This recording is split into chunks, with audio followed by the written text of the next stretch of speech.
ഛത്തീസ്ഗഡിലെ ബി.ജെ.പി. സർക്കാർ ജയിലിലടച്ച കന്യാസ്ത്രീകളെ മോചിപ്പിക്കണമെന്നാവശ്യപ്പെട്ടുകൊണ്ട് welfare party Vypin മണ്ഡലം കമ്മിറ്റിയുടെ നേതൃത്വത്തിൽ പഴങ്ങാട് മാർക്കറ്റിൽ പ്രതിഷേധ പ്രകടനം നടത്തി. This news brought to you by Kalpaga Weddings, North Parur. ഛത്തീസ്ഗഡിലെ ബി.ജെ.പി. സർക്കാർ ജയിലിലടച്ച കന്യാസ്ത്രീകളെ മോചിപ്പിക്കുക എന്നാവശ്യപ്പെട്ടുകൊണ്ട് വെൽഫെയർ പാർട്ടി വൈപ്പിൻ മണ്ഡലം പഴങ്ങാട് മാർക്കറ്റിൽ പ്രതിഷേധ പ്രകടനം നടത്തി. തുടർന്ന് വാച്ചാക്കൽ ജംഗ്ഷനിൽ നടന്ന പ്രതിഷേധ സംഗമം മണ്ഡലം കമ്മിറ്റി അംഗം ടി.എം. കുഞ്ഞു മുഹമ്മദ് ഉദ്ഘാടനം ചെയ്തു.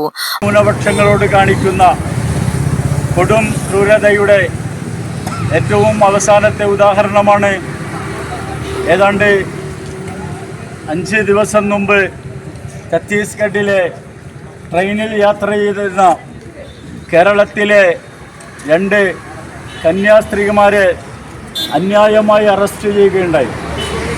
അവിടെ മേൽ ആരോപിക്കപ്പെട്ടിരിക്കുന്ന കുറ്റം മനുഷ്യക്കടത്ത്, മതപരിവർത്തനം തുടങ്ങിയ മണ്ഡലം president V A Jalaluddin, Edavanakkad panchayat committee president Yusuf Kalappurakkal, panchayat committee secretary Safwan Muhammad Ali, മണ്ഡലം സെക്രട്ടറി PM ഹാരിസ് എന്നിവർ സംസാരിച്ചു. ന്യൂസ് ഡെസ്ക് നാട്ടുവാർത്ത, എടവനക്കാട്. ആ വ്യാധി ക്യാൻസറാണ് നമ്മുടെ രാജ്യത്തിൻ്റെ. നമ്മുടെ ഭരണഘടനയെ അംഗീകരിക്കാത്ത ഒരു വിഭാഗമാണ് ഇന്ന് രാജ്യത്തിൻ്റെ ഭരണം കൈയാളിക്കൊണ്ടിരിക്കുന്നത്.